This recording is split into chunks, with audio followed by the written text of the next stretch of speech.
It's been a while. Maybe you noticed. My last video was in November, a few months ago. I've been busy. 2023 was a pretty intense year. From July to December, I wrote 3 novels and began editing 2 of my earlier ones. Now, in February 2024, I'm working on a new title and never really seemed to find the time for a video. Whatever. It's hard to promote when all you want to do is dream on a keyboard. The book I'm most excited about was the one that I started in November, one that's not in the Sovereign Citizen series. It's about war and children. And in case you haven't noticed, there's a shit ton of war going on, and that made this timely. But actually I had the idea a long time before that. What is it? The title is Erga Omnes. It takes place around 5 centuries from now, when humans use time manipulation to colonize new habitable planets. Humans don't have wars anymore, just economic competition, which has led them to focus on dense clusters of planets at the center of the galaxy. What they do is they send out private colonial ships where people set up proto-communities and then auction off the parcels of land that they develop. In all this time, there had been no contact with other civilizations until settler ships began to get attacked by something unknown. The story starts on one of those ships, and everything is seen from the eyes of the children in one family. They listen to the dark things their parents say and cannot understand them. Then, all the children in the ship are sent to a secure room when the attack is imminent.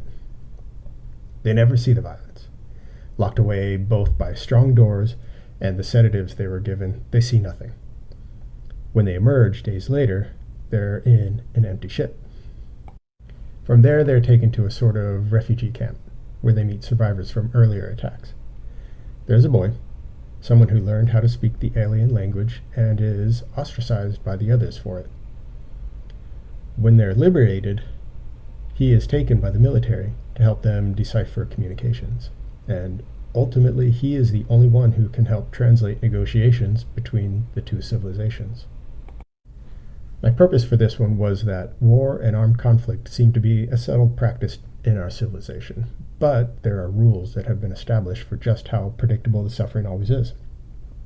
Yes, we all love the heroic stories of conflicted soldiers in trial by fire and all that, but soldiers tend to be minor players when it comes to war in reality.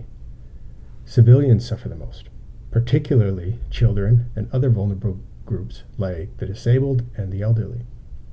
Their suffering is a certainty, and a niche set of rules in the law of armed conflict seek to reduce it. But what is a common sense understanding of these rules becomes a mathematical computation made by the minority players who happen to hold the decision power to exact suffering with their kinetic weaponry.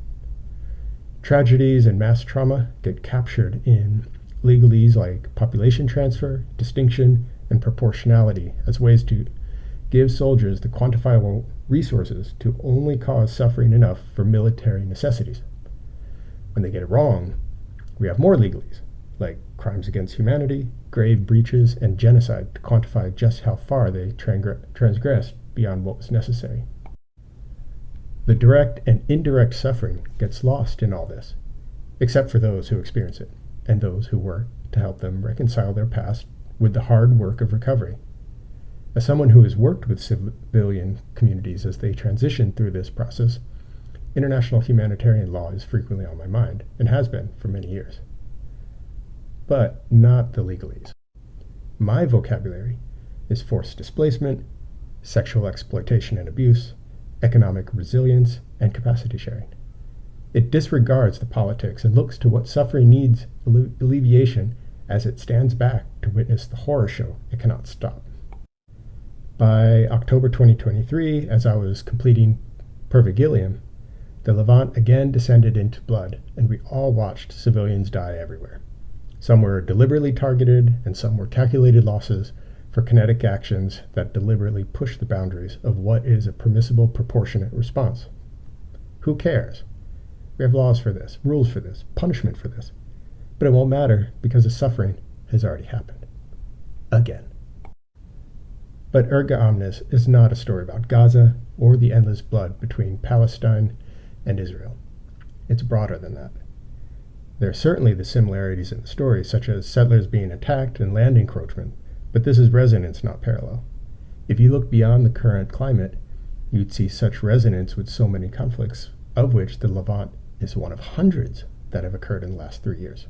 Hundreds, not dozens. And so, Erga Omnes is the last word with a simple message. Stop killing civilians. And it also has a reminder that this is already law for good reason.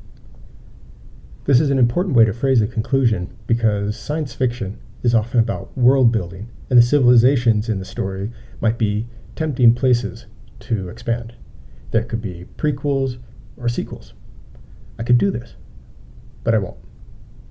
All I wanted to say on the matter is as simple as stop deliberately causing children to suffer. Anywhere. And I'm done.